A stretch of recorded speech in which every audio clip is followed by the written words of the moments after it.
بسم اللہ الرحمن الرحیم۔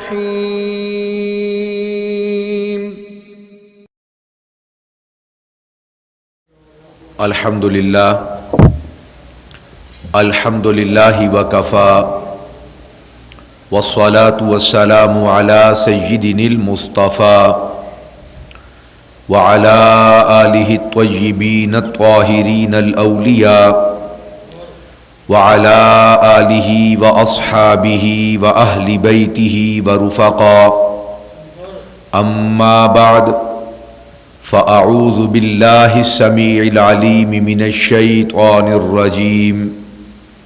بسم اللہ الرحمن الرحیم۔ سبحان الذي أسرى بعبده ليلا من المسجد الحرام إلى المسجد الأقصى الذي باركنا حوله لنريه من آياتنا إنه هو السميع البصير۔ آمنت باللہ صدق اللہ مولانا العظیم وبلغنا رسولہ النبی الکریم الامین المکین ونحن على ذلك لمن الشاہدین والشاکرین والحمد للہ رب العالمین۔ ان اللہ وملائکتہ یصلون علی النبی یا ایہا الذین آمنوا صلوا علیہ وسلموا تسلیما۔ الصلاة والسلام علیک یا سیدی یا رسول اللہ، الصلاة والسلام علیک یا سیدی یا حبیب اللہ، الصلاة والسلام علیک یا سیدی یا شفیع المذنبین، وعلی آلک واصحابک یا سیدی یا جد الحسن والحسین۔ اللہ جل وعلا کی بارگاہ صمدیت میں انتہائی عاجزانہ حمد و ثنا کا نذرانہ عقیدت پیش کرنے کے بعد حضور نبی رحمت ختمی مرتبت مصطفیٰ جان رحمت صلی اللہ تعالی علیہ وآلہ وسلم کی بارگاہ عرفہ و عالی شان میں انتہائی عاجزانہ درود و سلام کا نذرانہ پیش کرنے کے بعد انتہائی واجب الاحترام ذوی الاحتشام احباب ذی وقار رب ذوالجلال کا احسان عظیم جس مالک کائنات نے جمعۃ المبارک کی عظیم الشان ساعتیں اپنی بارگاہ اقدس میں گزارنے کی توفیق عطا کی، خلاق لم یزل ہم سب کی ان ارادتوں، چاہتوں، عقیدتوں اور مودتوں کو اپنی بارگاہ ذوالجلال میں شرف قبولیت عطا فرمائے، ہم سب کو ایمان والی زندگی جینا اور ایمان کی موت مرنا نصیب فرمائے۔ رجب المرجب کا یہ ماہ مقدس اپنی برکات اور انوار و تجلیات کے ساتھ بحمدہ تعالی تشریف فرما ہے اور ہم میں موجود ہے۔ یہ ماہ مقدس، اس ماہ مبارک کو رب ذوالجلال کی نسبت حاصل ہے اور اس ماہ کو شہر اللہ کہا جاتا ہے، یعنی اللہ تبارک و تعالی کا ماہ مقدس۔ اور جس چیز کی نسبت رب ذوالجلال کی طرف ہو جائے وہ چیز اپنی عظمتوں اور اپنی بلندیوں اور اپنی رفعتوں کی معراج پہ پہنچ جاتی ہیں۔ محض گارے اور مٹی سے بنا ہوا گھر اگر اس گارے، مٹی اور پتھر کی نسبت رب ذوالجلال کی طرف ہو جائے تو وہ خالی گھر نہیں رہتا بلکہ وہ خانہ خدا بن جاتا ہے، اسے بیت اللہ کہا جاتا ہے، اسے کعبۃ اللہ کہا جاتا ہے۔ اور رب ذوالجلال کا اس بابرکت مکان پہ رحمتوں کا نزول ہوتا ہے اور پوری نوع انسانیت کے لیے اور بالخصوص اہل اسلام کے لیے وہ بڑی برکتوں اور سعادتوں کا مرکز اور محور بن جاتا ہے۔ اسی طرح اگر ہمارے محلے میں موجود کسی مسجد کی نسبت رب ذوالجلال کی طرف ہو جائے تو وہ بھی محض کوئی مکان نہیں رہتا، ہم اسے مسجد کہتے ہیں، خانہ خدا کہتے ہیں۔ اسی طرح جس بھی چیز کی نسبت رب ذوالجلال کی طرف ہو جائے، چونکہ وہ افضل ہے، وہ اعلیٰ ہے، وہ ارفع ہے، جس چیز کی بھی نسبت اعلیٰ اور ارفع کی طرف ہو جائے وہ چیز پھر ادنا نہیں رہتی، وہ بھی اس کے کرم سے ارفع ہو جاتی ہے۔ انسان میں اپنا کوئی وقار نہ ہو، انسان میں اپنی کوئی عظمت نہ ہو، لیکن جب عظمتوں والے کی طرف نسبت ہو جائے اور جب اس کی نسبت اس کی طرف ہو جائے جو سب سے بلند و بالا ہے، وہ اس کا بندہ بن جائے، وہ عبد سے نکل کر عبدہ کے مرتبے پر پہنچ جائے، اس کا بندہ بن جائے، تو پھر اس کا معیار اور اس کا مقام اور مرتبہ زمانے بھر کے لوگوں سے ممتاز اور جدا ہو جاتا ہے۔ سارے بندے رب ذوالجلال کے ہیں، اسی کے پیدا کیے ہوئے ہیں، اور سب کا خالق وہ ہے، سب کا مالک وہ ہے، سب کو کھلاتا وہ ہے، پلاتا وہ ہے، غذا وہ دیتا ہے، اس کا حکم نافذ ہے، اس کا حکم چلتا ہے۔ ہم سب اس کے عاجز ہیں، منکسر ہیں، متواضع بندے ہیں، لیکن جب انسان نیکی کی راہ پہ چلتا ہے، تقوی کے راستے پر گامزن ہوتا ہے اور طہارت کی چادر کو، ردا کو اپنے بدن پہ اوڑھ لیتا ہے، تو وہ عبد سے نکل کے عبدہ بن جاتا ہے، اور رب ذوالجلال اسے اپنا بندہ کہہ کے قرآن میں پکارتا ہے۔ اور جب وہ جماعت مل جائے تو پھر وہ عباد و نا بن جاتے ہیں، جنہیں رب ذوالجلال عباد و نا کہہ کے، ہمارے بندے کہہ کے پکارتا ہے۔ اب بتلائیے، سوچئے، ہمارا زہد، تقوی، ورع، نیکیاں، مقام اور مرتبہ، ہم کیا اور ہماری نیکیاں کیا، اگر وہ ایک مرتبہ عبدہ کہہ دے یا اپنے محبوب بندوں میں ملا کر ہمیں عباد و نا کہہ دے، تو خدا کی عزت کی قسم ہر سند، ہر تمغہ وہ چھوٹا پڑ جاتا ہے۔ رب ذوالجلال جو اپنی طرف نسبت فرما لے تو یہ نسبت سب سے اعلی مرتبت ہو جاتی ہے۔ میں یہ سمجھتا ہوں کہ آج صدیاں گزرنے کے بعد، سال ہر سال کروٹ لینے کے بعد، زمانہ در زمانہ گزرنے کے بعد، اور طویل مدت کے بعد بھی، جب کہ قرآن کا سایہ پوری کائنات پر سایہ فگن ہے، نبی دو عالم صلی اللہ علیہ وآلہ وسلم کی تعلیمات وہ کائنات کے ذرے ذرے تک پہنچ چکی ہیں اور مثل آفتاب اور ماہتاب بن کر چمک رہی ہیں۔ نہ صرف تعلیمات مصطفیٰ چمک رہی ہیں، بلکہ جو حضور کے اسوہ کو، کردار کو، عمل کو، اوڑھنے بچھونے کو اپنا لیتا ہے، حضور کی تعلیمات اسے بھی چمکا کے مثل خورشید بنا دیتی ہیں۔ لیکن اس کے باوجود ہم جب اپنے روزمرہ کے حالات کو دیکھتے ہیں، روز و شب کو دیکھتے ہیں، لین دین کو دیکھتے ہیں، معاملات کو دیکھتے ہیں، اٹھنا بیٹھنا دیکھتے ہیں، چلنا پھرنا دیکھتے ہیں، کاروبار دیکھتے ہیں، زندگی حیات کے مختلف مراحل دیکھتے ہیں، تو پھر بھی ہمیں محسوس ہوتا ہے کہ آج صدیوں کے بعد بھی اس بات کی ضرورت ہے کہ عصر حاضر میں انسانیت کے ارتقاء کے لیے، انسانیت کی بلندی کے لیے، انسانیت کو انسانیت کا مقام اور مرتبہ دکھلانے اور سمجھانے کے لیے، اور انسان کو انسانیت کی معراج تک پہنچانے کے لیے آج 14 صدیوں کے بعد بھی ضرورت ہے کہ کریم آقا صلی اللہ علیہ وآلہ وسلم کی شہر آفرین اور بلند و بالا ان تعلیمات کو لوگوں کے سینوں میں جاگزیں اور روشن کیا جائے تاکہ انسان مرتبہ انسانیت تک پہنچ سکے۔ اگر ان تعلیمات سے ہم آنکھیں موند لیں اور اپنے پیروکار متبعین اور اپنی اولاد کو یہ روشنی نہ دکھائیں جو حضور کے اسوہ والی روشنی اور کردار والی روشنی ہے، اور حضور کریم آقا علیہ الصلوۃ والسلام کا اٹھنا بیٹھنا نہ سکھائیں، آداب نہ سکھائیں، آداب گفتگو نہ بتائیں، آداب سماعت نہ سکھائیں، اور کریم آقا علیہ الصلوۃ والسلام کے روز و شب اپنی اولاد تلامذہ اور اپنے مریدین اور محبین اور مقتدی حضرات اور سامعین تک نہ پہنچائیں،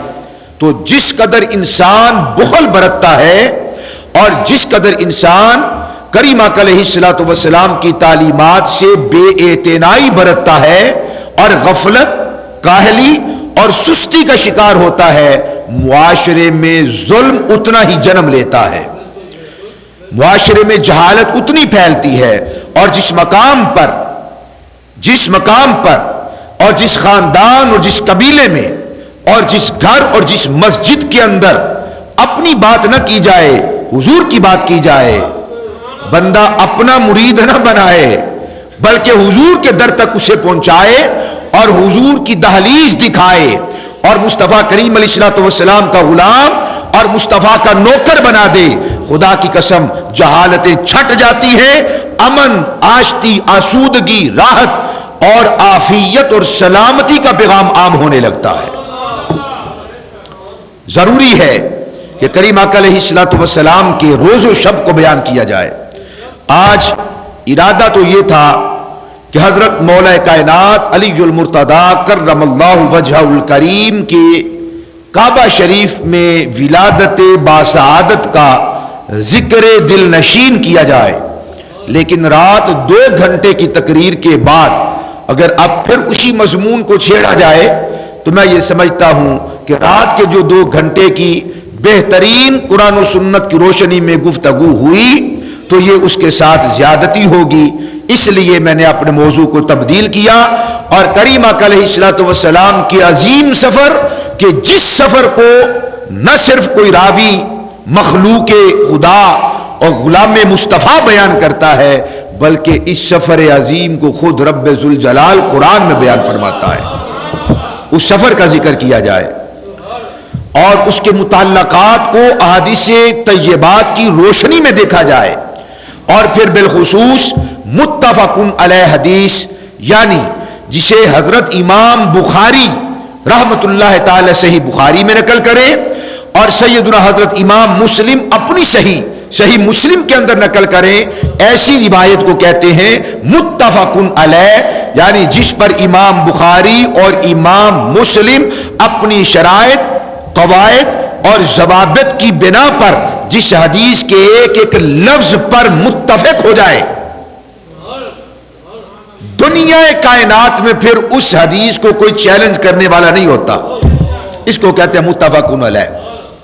امام بخاری کی محض روایت ہو، مسلم نقل نہ کریں، ممکن ہے کہ کوئی احتجاج کرے، ممکن ہے کہ کوئی اس حدیث کے اوپر گفتگو کرے اور کلام کرے، اور ممکن ہے کہ کوئی اس حدیث کے اندر سکم تلاش کرے اور نکالے،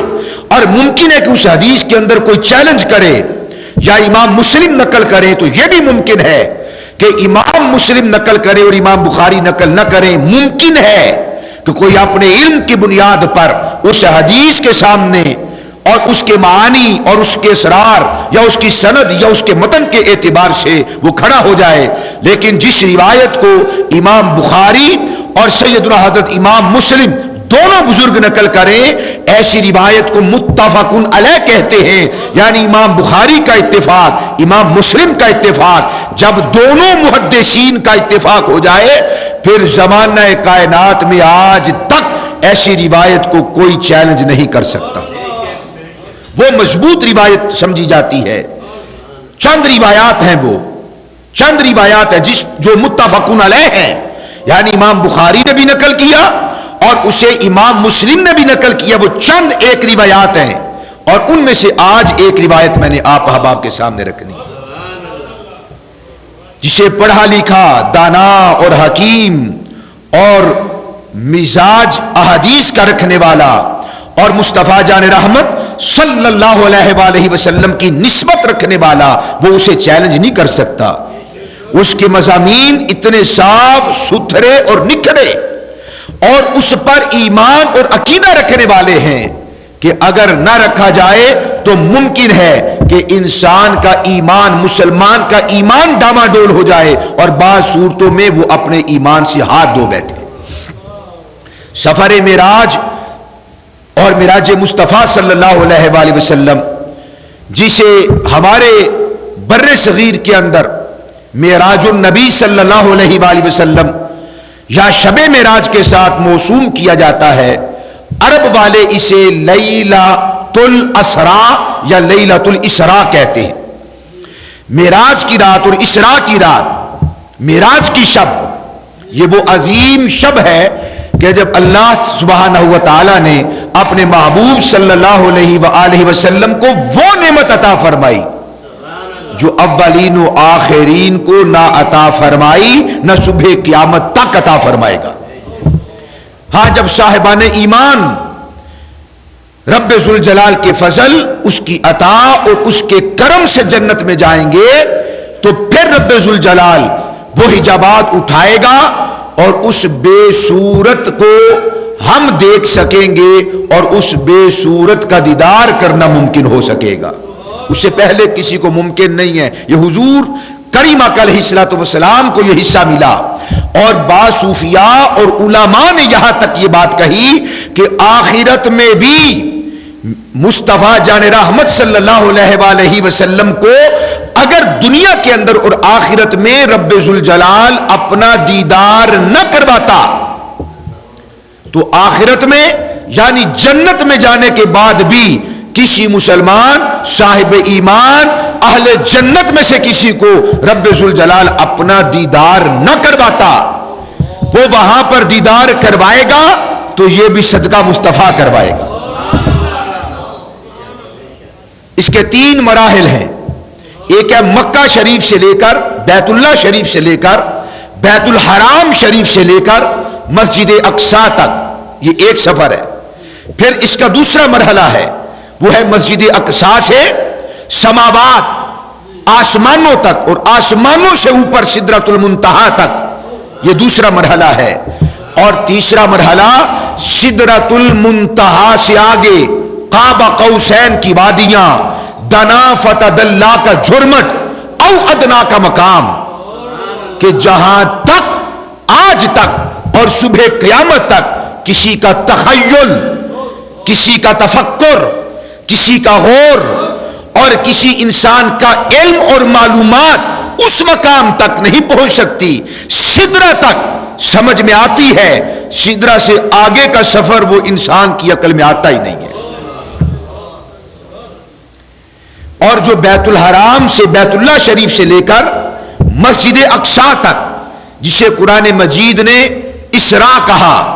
سبحان الذی اسرا بعبدہ لیلا من المسجد الحرام الى المسجد الاقصى الذی بارکنا حولہ لنریہ من آیاتنا انہ هو السمیع البصیر۔ یہ بیت اللہ شریف سے لے کر مسجد اقصی تک کا سفر زمینی سفر ہے، اسے اسراء کہتے ہیں، اسے اسراء کہتے ہیں۔ جو بیت اللہ سے لے کے مسجد اقصی تک ہے، اس کا انکار کرنے والا دار ہے، یہ قطعی ہے۔ قرآن کے اندر اس کا ذکر آیا، اور قرآن مجید کے کسی ایک مضمون کا انکار وہ انسان کو دارہ اسلام سے خارج کر دیتا ہے۔ اسراء بیت اللہ سے لے کر مسجد اقصی تک، یہ جو سفر ہے، سفر اسراء، ہم اسے بھی سفر معراج کہہ سکتے ہیں اور کہہ دیتے ہیں، ورنہ یہ سفر اسراء ہے۔ بیت اللہ سے لے کر مسجد اقصی تک انکار کی قطعاً گنجائش نہیں۔ اگر کسی نے انکار کیا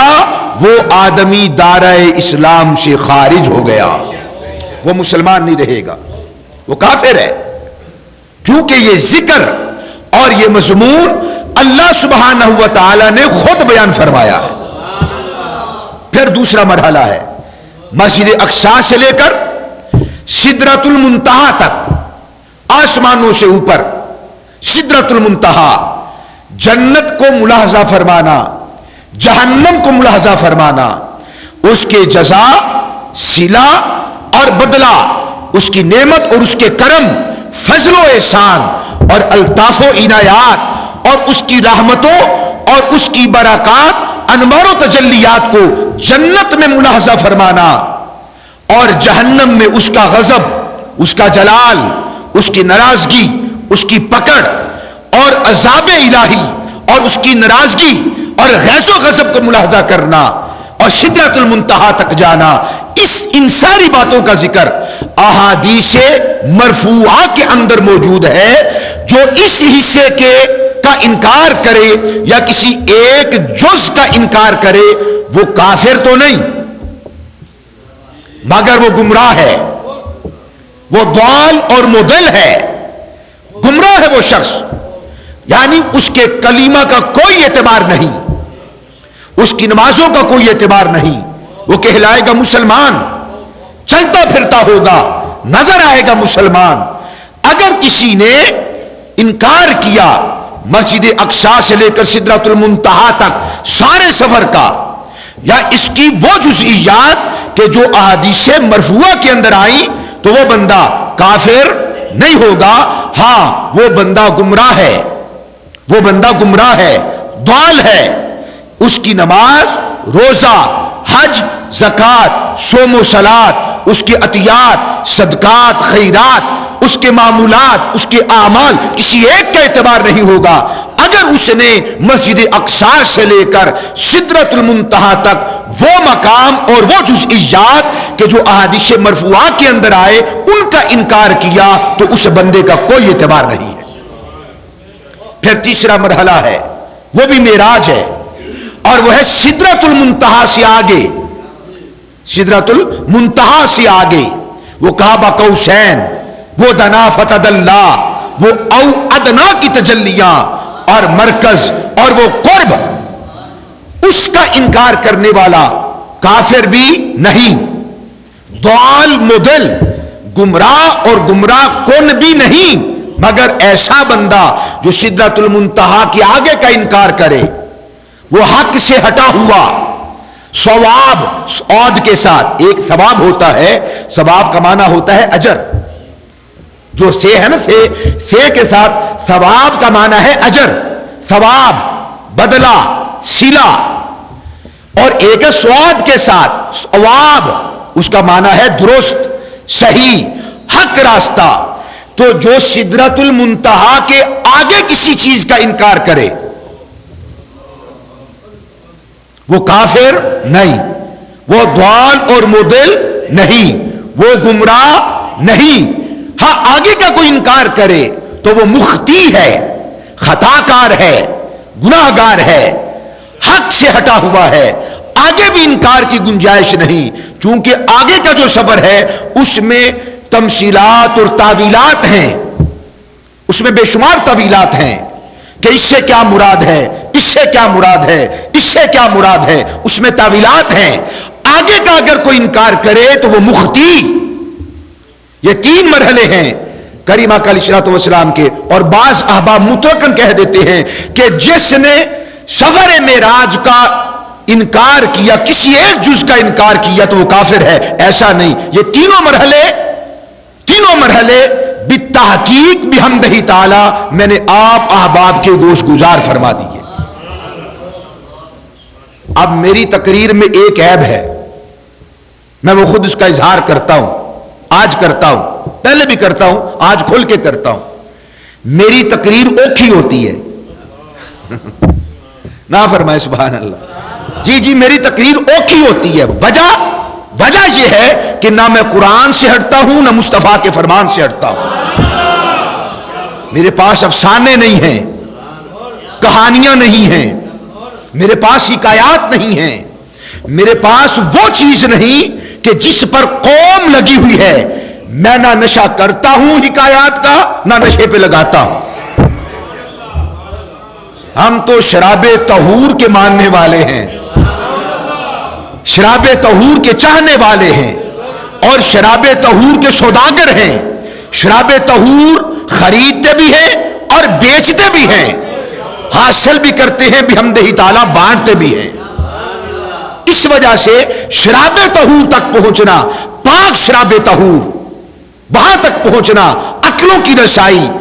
بعض اوقات ممکن نہیں ہوتی، لیکن میں اسے بھی سہل کر کے، آسان کر کے، نرم کر کے اور نچلے درجے پہ لا کر کوشش کرتا ہوں بات اوکھی ہو کہ سادے الفاظ کے اندر جائے۔ اس کے علاوہ اگر کسی کو کوئی اعتراض ہو تو ہم اس کی اصلاح کریں گے۔ مجھے 12 سال ہو گئے یہ بات کہتے ہوئے، میں اس معاملے کے اندر کمپرومائز نہیں کروں کہ حدیث رسول کو چھوڑ دوں، قرآن کو چھوڑ دوں، افسانے اور حکایات اور کہانیاں سناؤں۔ یہ معاملہ ہم سے نہیں ہوتا۔ ہم نے رب کو جان دینی ہے۔ مجھ سے اللہ پوچھے گا تجھے یہ نعمت دی تھی، ثم لتسألن یومئذ عن النعیم، قوم تجھ پر اپنا پیسہ لٹاتی تھی، تنخواہ دیتی تھی تمہیں، اور ہفتے کے بعد آ کے کیا سناتے تھے ان کو؟ لطیفے، جگتے، کہانیاں، حکایات، پھر وہ بھی بے سر و پا۔ اب اس سے بڑا ظلم کیا ہے کہ حضور کے نواسوں کو حضور کی پشت پہ بٹھایا جائے، معاذ اللہ حضور کی باللیل کی زلفوں کو باغ بنا دیا جائے، اور وہ چاہیں نواس نبوت کو معاذ اللہ کہیے، سارے سب کہیں ذرا ایک مرتبہ معاذ اللہ، وہ حسنین، کریمین، طیبین، طاہرین، سیدین، نجرین، قمرین،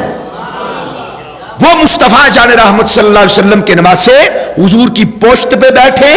اور حضور کے زلف مبارک کو معاذ اللہ آگ بنا لے اور نبوت کو جدھر چاہے موڑتے پھرے۔ اب یہ کہانیاں میرے پاس نہیں ہیں۔ اب اس کے اوپر حکم کیا لگتا ہے؟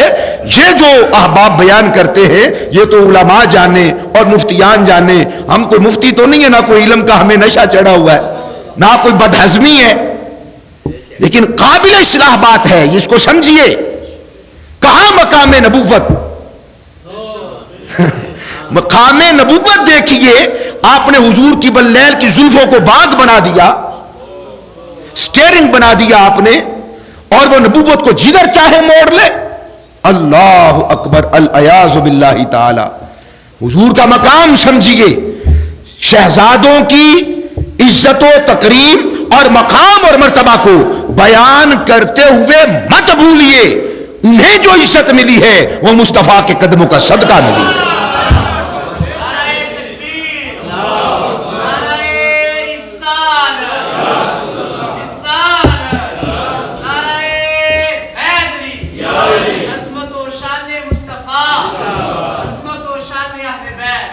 اس لیے میں یہ سمجھتا ہوں کہ عافیت اس میں ہے، سلامتی اس میں ہے، ہمارے ایمان دین کی عافیت اس کے اندر ہے کہ ہم قرآن اور مصطفیٰ کے فرمان سے باہر نہ نکلیں۔ ہاں، ان کی تائیدات میں تصدیقات میں سمجھنے کے لیے ہم اپنے اکابرین کے اقوال،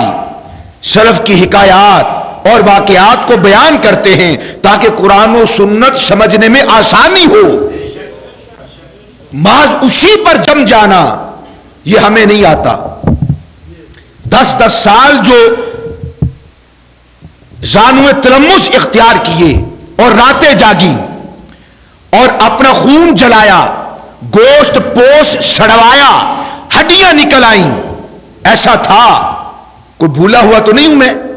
جائیے ذرا 10-12 سال پیچھے کی طرف، تو یہ اتنی محنت، ریاست، عبادت، جب لوگ سو رہے ہوتے ہیں، ایک عالم دین وہ اللہ سبحانہ و تعالی کا دین سیکھنے اور سمجھنے کے لیے راتوں کو جاگ رہا ہوتا ہے، ایک تہجد گزار تہجد پڑھ رہا ہوتا ہے، یہ اس وقت میں بھی مصطفیٰ کا فرمان پڑھ رہا ہوتا ہے، اس میں غوطہ زن ہوتا ہے قوم کی رہنمائی کے لیے۔ فلولا نفر من كل فرقة منهم طائفة ليتفقهوا في الدين ولينذروا قومهم اذا رجعوا اليهم لعلهم يحذرون۔ میں تم میں سے ایک قوم ہونی چاہیے، الحمدللہ اس قوم کا ایک ٹوٹا ہوا ستارہ میں بھی ہوں. اب ایسی مجھ سے مطالبہ نہ کریں کہ میں قرآن اور سنت کے سٹیج اور مقام اور مرتبے سے نیچے آ کر حکایات پہ لگ جاؤں. یہ نشے پہ لگانے کے مترادف ہے. آئیے سمجھیے کہ مصطفیٰ کریم علیہ الصلوۃ والسلام کو جو معراج ہوا، مصطفیٰ جان رحمت نے اسے کتنا مزے لے لے کر بیان فرمایا ہے. حضرت مالک بن صعصعہ انصاری صحابی ہیں رضی اللہ تعالیٰ عنہ، اور ان صحاب میں سے ہیں کہ جو کریم آقا علیہ الصلوۃ والسلام کے فرامین کو بہت کم نقل کیا کرتے تھے. ڈرتے تھے، وہ ڈرتے تھے کہیں زیر زبر اوپر نیچے نہ ہو جائے، لفظ کا اضافہ نہ ہو جائے، کوئی لفظ کم نہ ہو جائے، کوئی بات بھول نہ جاؤں. سنا اور سینے میں جمع کرتے رہے. مگر مالک بن صعصعہ وہ صحابی رسول ہیں کہ احادیث کو اپنے سینے میں جمع کرتے رہے اور روشن کرتے رہے اور لوگوں کی تربیت کرتے رہے، مگر حدیث رسول صلی اللہ علیہ وسلم کا نام لے کر اسے آگے بیان نہیں کرتے تھے. مگر جو چند روایات، اور بعض علماء نے کہا بس یہی ایک روایت جو بخاری اور مسلم نے نقل کی ہے، حضرت مالک بن صعصعہ مزے لے لے کر، لطف اندوز ہو کر، صحابہ کو بلا کر، اجتماع فرما کر مصطفیٰ کریم علیہ الصلوۃ والسلام کی یہ حدیث رسول انہیں سنایا کرتے تھے. آج بخاری اور مسلم کی وسیلے کے ساتھ وہی روایت جو حضرت مالک بن صعصعہ بیان کرتے تھے، اور حضرت انس رضی اللہ تعالیٰ عنہ، انس بن مالک کریم آقا علیہ الصلوۃ والسلام کے کفش بردار، نالین شریفین اٹھانے والے اور گھر کا کام کاج کرنے والے، حضور کے خادم اور حضور کریم آقا علیہ الصلوۃ والسلام کے بیٹوں جیسے، کریم آقا علیہ الصلوۃ والسلام سے محبت اور کریم آقا علیہ الصلوۃ والسلام کی ذات پر فدا اور قربان ہونے والے، مصطفیٰ جان رحمت صلی اللہ علیہ وآلہ وسلم کی دہلیز پاک کی نوکری کرنے والے حضرت انس بن مالک جب جی چاہتا،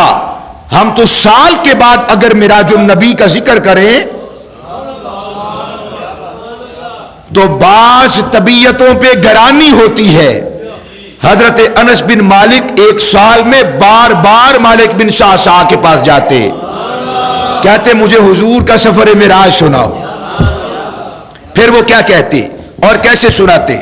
مجمع عام کے اندر. اور کریم آقا علیہ الصلوۃ والسلام کا یہ سفر معراج یوں بیان کرتے، ان مالک بن صعصعہ رضی اللہ تعالی عنہ ان نبی اللہ صلی اللہ تعالی علیہ وآلہ وسلم حدثہم عن لیلۃ اسری بہ. فرماتے لوگوں،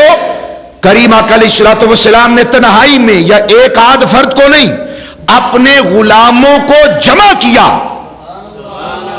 جب حضور معراج سے واپس تشریف لائے تو اپنے غلاموں کو جمع کیا. حدثہم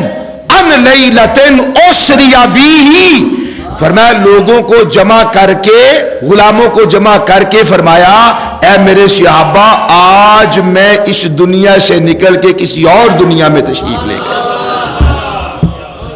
حدثہم، حضور ان کو حدیث بیان کرتے، کریم آقا علیہ الصلوۃ والسلام بیان کرتے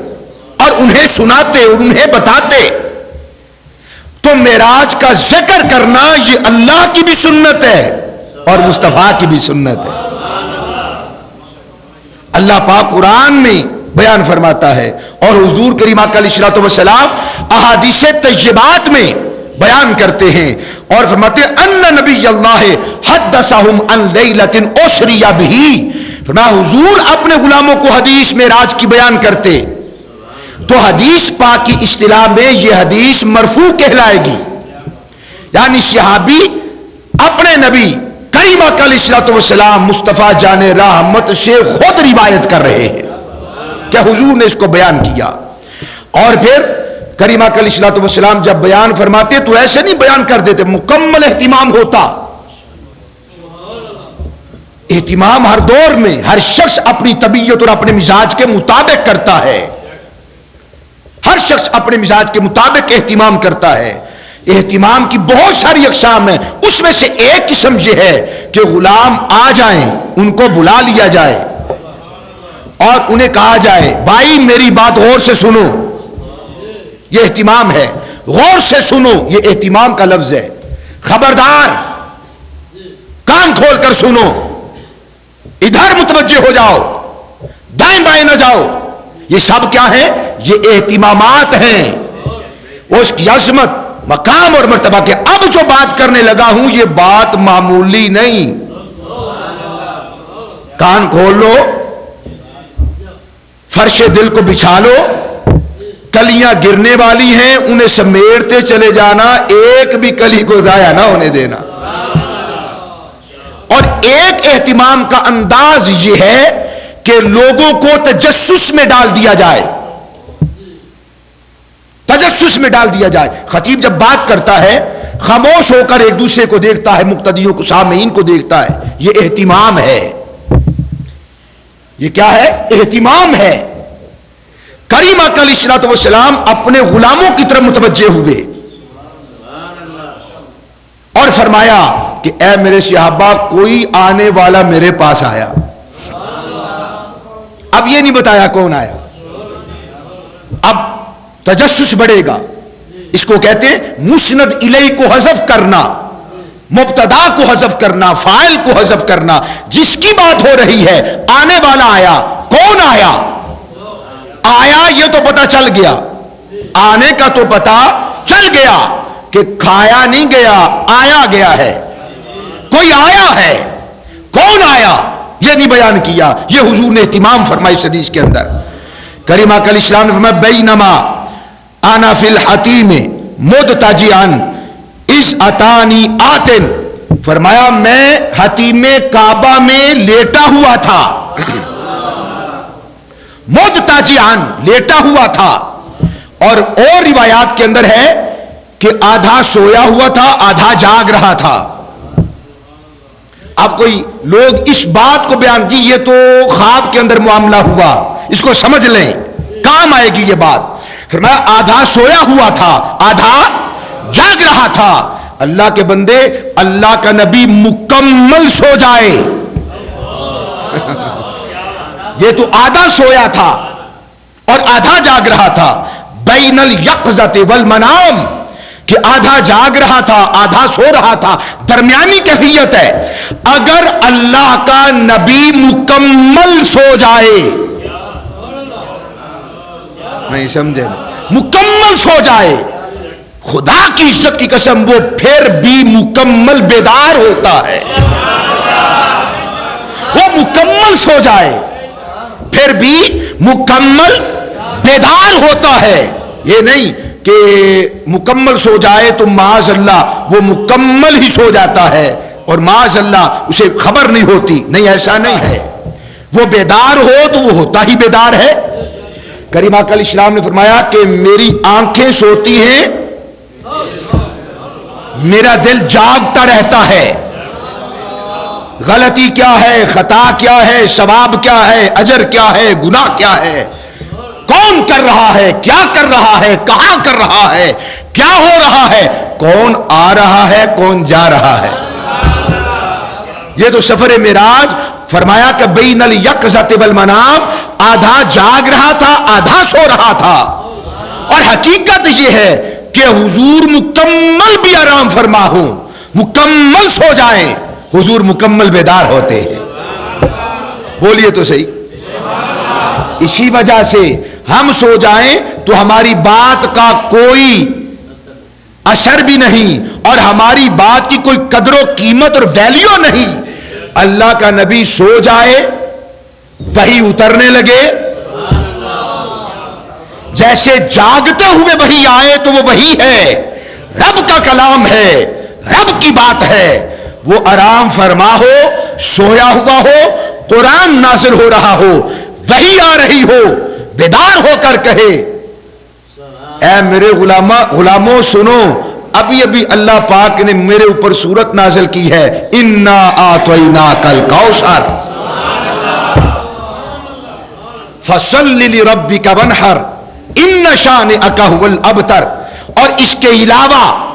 بہت سارا حصہ حضور کو عالم رؤیا میں،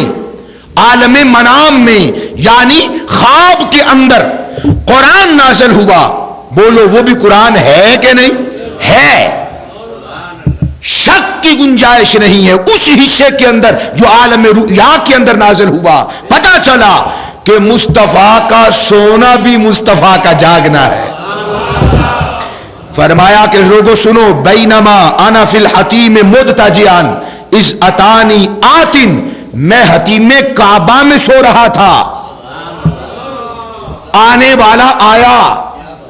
بعض روایات میں ہے کہ میں مقام ابراہیم پہ سویا ہوا تھا کہ آنے والا آیا. بعض روایات میں ہے کہ میں مطاف میں سویا ہوا تھا کہ آنے والا آیا. بعض روایات میں ہے کہ میں اپنے گھر، میری طرف دیکھیے، میں اپنے گھر بیت المولود، جس مقام پر مصطفیٰ جان رحمت کا میلاد ہوا، سیدہ طیبہ طاہرہ حضرت آمینہ بنت وہب سلام اللہ تعالی علیہا، آپ کی اماں جان والدہ ماجدہ، والدہ گرامیہ، ان کے گھر کے اندر سو رہا تھا کہ آنے والا آیا. بعض روایات میں ہے کہ مصطفیٰ جان رحمت نے فرمایا کہ میں اپنی ہمشیر علی المرتضی کرم اللہ وجہ کریم کی ہمشیر سیدہ طیبہ طاہرہ حضرت ام ہانی کے گھر میں سویا ہوا تھا. بعض روایات میں ہے کہ حضرت عباس بن عبد المطلب حضور کے چچا جان کہتے ہیں، آپ کے بیٹے حضرت عبداللہ ابن عباس کہتے ہیں، مصطفیٰ کو جب معراج ہوا مصطفیٰ ہمارے گھر آرام فرماتے ہیں.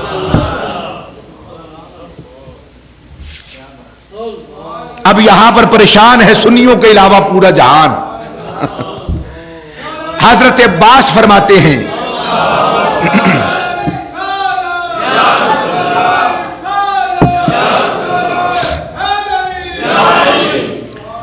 حضرت عبداللہ ابن عباس کہتے ہیں ہمارے گھر، ام ہانی کہتے ہیں ہمارے گھر. راوی کہتے ہیں کہ مطاف میں کوئی کہتا ہے کہ کریم آقا علیہ الصلوۃ والسلام آرام فرما تھے حجر اسود کے پاس، کہیں پر ہے کہ میں ملتزم کے پاس، ملتزم کے نیچے سویا ہوا تھا حتیم کعبہ میں. مختلف روایات ہیں. اوروں کو پریشانی ہے، الحمدللہ ہمیں کوئی پریشانی نہیں ہے. قرآن کہتا ہے من المسجد الحرام الی المسجد الاقصی، مسجد حرام سے مسجد اقصی تک لے جایا گیا. کریم آقا علیہ الصلوۃ والسلام آرام فرما ہیں، جہاں پر بھی آرام فرما ہیں. کریم آقا علیہ الصلوۃ والسلام بیدار ہیں، سوئے ہوئے نہیں ہیں، غافل نہیں ہیں، بے خبر نہیں ہیں. جو آ رہا ہے، کیا کر رہا ہے، اللہ کے محبوب صلی اللہ علیہ وآلہ وسلم کو آنے والے کا بھی پتا ہے، اس کے ہر کام کا بھی پتا ہے. جب آنے والا آیا تو اس نے کیا کیا، فشق ما بین ہذہ الی ہذہ ای من صغرۃ نہرہ الی شعرتہ فاستخرج قلبی. فرمایا آنے والا آیا، اس نے یہ جو گڑا ہے، یہ حلقوم یہاں سے اس نے چیرا، اور میرے ناف کے نیچے جہاں پہ وہ بالوں کی لکیر بنتی ہے، فرمایا فشق ما بین ہذہ الی ہذہ ای من صغرۃ نہرہ الی شعرتہ، فرمایا اس گڑھے سے لے کر ناف کے نیچے تک اس نے اس حصے کو چیرا. فاستخرج قلبی، اور اس نے میرا دل وہاں سے نکالا، اس نے وہاں سے میرا دل نکالا. پھر کیا ہوا، پھر ایک سونے کا تشت لایا گیا، سونے کا تھال. وہ یہاں کا سونا نہیں تھا، وہ یہاں کا سونا نہیں تھا، وہ جنت سے آیا ہوا تھا، اور رب ذوالجلال نے فرشتوں کو دے کر بھیجا تھا. اور اس سونے کے تشت کے اندر، تھال کے اندر ایمان بھرا ہوا تھا، ایمان سے مملو اور ایمان سے بھرپور تھا. فرمایا ثم اتیت بطست من ذهب مملوءۃ ایمانا، وہ سونے کا تشت میرے پاس لے کر آئے، سونے کا تشت لے کر آئے، مملوءتن ایمانن، وہ ایمان سے بھرا ہوا تھا، فغسل قلبی، پھر انہوں نے میرے دل کو دھویا، ثم اتیت بدابۃ، پھر میرے حضور ایک جانور لایا گیا، دون البغل وفوق الحمار، وہ خچر سے چھوٹا تھا اور گدھے سے بڑا تھا، ابیضا، چٹا سفید تھا۔ یہ حضور نے جو بغل اور حمار کا، خچر اور گدھے کا ذکر کیا، حضور اگر یہ ذکر نہ کرتے، اللہ کی عزت و جلال کی قسم کوئی اس جانور کی حیت کو سمجھ نہیں سکتا تھا۔ یہ محض تمثیل ہے۔ علماء نے کہا، ابن حجر اسقلانی، امام عینی نے، بڑے بڑے شرحاء اور بڑے بڑے شراح نے کہا کہ لوگوں، محض یہ سمجھانا مقصود تھا، محض سمجھانا۔ اگر حضور یہ تعبیر نہ کرتے، خچر کا ذکر نہ کرتے، گدھے کا ذکر نہ کرتے، فرمایا عقلوں کی رسائی وہاں تک نہیں تھی، کوئی سمجھ نہیں سکتا تھا کہ آنے والا آیا تو کیا لے کر آیا۔ فرمایا یوں سمجھ لو کہ بس ایسا کچھ اس کی مقدار تھی، اور وہ چٹا سفید تھا، یقال لہ البراق، اسے براق کہا جاتا تھا۔ اور اس کی کرامت کیا تھی؟ اس براق کی کرامت کہ جس کی نسبت حضور کریم علیہ الصلوۃ والسلام کی طرف ہو جائے، وہ انسان ہو، جانور ہو، حیوانات ہو، جمادات ہو، پتھر کنکریاں ہو، وہ ریت کے ذرے ہو، یا نخلستان کی کھجوریں یا ان کی گٹھلیاں، پتے یا درخت ہو، جس کی نسبت کریم علیہ الصلوۃ والسلام سے ہو جائے، اللہ سبحانہ و تعالی اسے بھی باکرامت بنا دیتا ہے۔ اس کی کرامت کیا تھی؟ اس کی کرامت، اگر یہ بات سمجھ گئے تو یہ بات سمجھنا آسان ہو جائے گا۔ یہ حدیث مرفوع ہے، صحیح بخاری کے اندر اور مسلم کے اندر موجود ہے، اور متفق علیہ ہے، کوئی قابل احتجاج نہیں، کوئی اس کو چیلنج نہیں کر سکتا، کھڑا نہیں ہو سکتا۔ اس بات کو اگر سمجھ گئے بڑے مسئلے حل ہو جائیں گے۔ کیا فرمایا؟ یاداؤ خطوہ عند اقصا طرفہ، جہاں پہ اس جانور کی آخری حد پہنچتی تھی، نگاہ کی حد، جسے کہتے ہیں حد بصر، جسے کہتے ہیں حد بصر، جہاں تک نگاہ پہنچے، جہاں تک، آخر تک، جہاں تک پہنچے، وہاں وہ جب قدم اٹھاتا تھا تو وہاں پہ اس کا قدم پہنچ جاتا تھا۔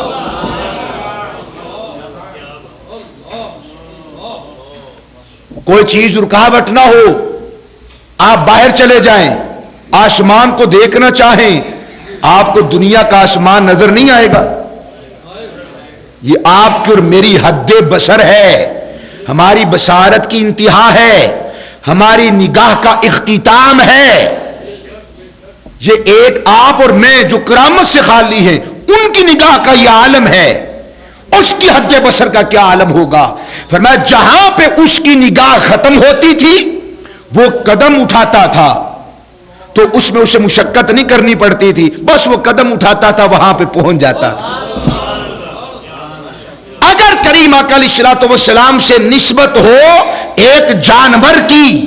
براق کی، اس کا یہ عالم ہے کہ وہ بغیر مشقت کے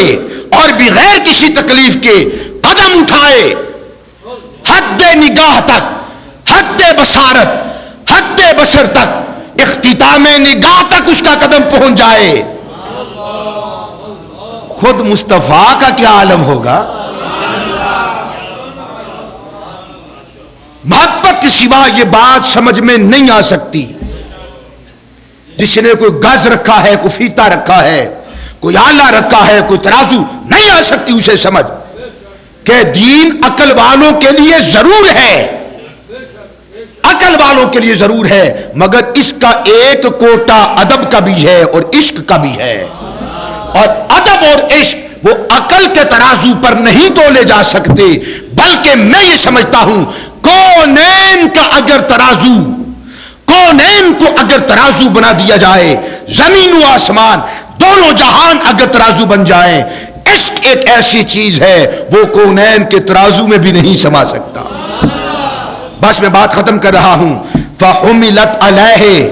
حضور فرماتے ہیں پھر مجھے اس پر سوار کیا گیا، فن توالا کا بی جبریلو، جبریل سوار نہیں ہوئے اللہ نے جبریل کو سوار نہیں کیا، جبریل چل تو بھی ہمراہی ہے، تو بھی سوار ہو جا، ورنہ روایات ہیں کریم آقا علیہ السلام اپنے جانور پر تشریف فرما ہوتے، ساتھ غریبوں کو، نداروں کو، مفلسین کو اپنے ساتھ بٹھا لیتے، بڑا ہوتا پیچھے بٹھا لیتے، چھوٹا ہوتا آگے بٹھا لیتے۔ کریم آقا علیہ السلام نے کوئی تمیز اور فرق نہ رکھا دنیا کے اندر، مگر یہ عشق کا سفر تھا، باقی بڑی لاجواب اور بے مثال اور دل نواز تھی۔ فرماتے ہیں حضور فحملت علیہ، مجھے تو اس پر سوار کر دیا گیا، فن توالا کا بی جبریلو، جبریل کو میرے ساتھ چلایا گیا،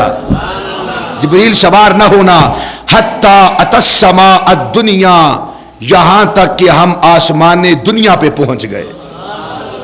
اب یہ حدیث شریف آگے چل رہی ہے، اور یہ چونکہ اگلا مضمون جمعۃ المبارک کو بھی یہی آگے چلے گا، یہاں پہ جو اسراء کا ذکر ہے وہ ذکر نہیں ہے، ڈائریکٹ حضور نے بیان کیا کہ ہم چلے اور آسمان تک پہنچ گئے، بیچ والا جو ذکر ہے وہ اور احادیث میں بلکہ رب کے قرآن کے اندر موجود ہے۔ میں یہ سمجھتا ہوں کہ جس محبوب علیہ الصلوۃ والسلام کا ایک سفر مبارک، ایک سفر سمجھ میں نہیں آتا، وہ پورا پیغمبر کیسے سمجھ میں آ سکتا ہے، وہ پورا پیکر کیسے سمجھ میں آ سکتا ہے۔ جبریل علیہ الصلوۃ والسلام سید الملائکہ ہیں، سوار نہ کیا گیا، دوسری سواری نہ لائی گئی۔ کوئی کمی تھی سواریوں کی؟ کوئی سواریوں کی کمی تھی؟ نہیں، مصطفیٰ کے لیے سواری آئی اور مصطفیٰ جان رحمت کو بٹھایا گیا اور سید الملائکہ حضرت جبریل کو ساتھ چلایا گیا، تاکہ پتہ چلے معلم اور استاذ اور ہوتا ہے، شاگرد اور ہوتا ہے، طالب دیدار اور ہے، مشتاق دیدار اور ہے، اور جو جس کی زیارت کرنی ہے اور جو مشتاق مصطفیٰ کے ساتھ چل رہا ہے وہ بھی کوئی عام نہیں ہے، سید الملائکہ ہے۔ اور یہ بتلانے کے لیے کہ مصطفیٰ کا مقام سید الملائکہ سے بھی وراء الورا ہے۔ یہ حضور کریم علیہ الصلوۃ والسلام کا سفر معراج جو انتہائی دل نواز ہے، اور اس کے اندر بے شمار بہت ساری اس کے اندر چیزیں جو ایمان والی، اخلاق والی، اعمال والی، کردار والی جو اپیل کرتی ہیں، اگر اس سفر معراج کو سنا، پڑھا اور دل میں جگہ دی جائے اور اپنایا جائے، خدا کی عزت کی قسم جس طرح انسان سفر معراج سے واقف ہوتا ہے وہ اتنی ہی انسانیت کے درجات کو بلند کرتا چلا جاتا ہے۔ آج ضرورت ہے کہ اپنی اولاد کے سامنے، اپنے غلاموں کے سامنے، تلامذہ کے سامنے، مریدین کے سامنے، بچوں کے سامنے، پیاروں کے سامنے کریم علیہ الصلوۃ والسلام کے سفر معراج کو پورے اہتمام کے ساتھ بیان کیا جائے، جس طرح کریم علیہ الصلوۃ والسلام اور حضور کے صحابہ اہتمام فرمایا کرتے تھے، حضور کے سفر کو سمجھا کرتے تھے کہ حضور کا سفر کیا ہے۔ دوستو، میں نے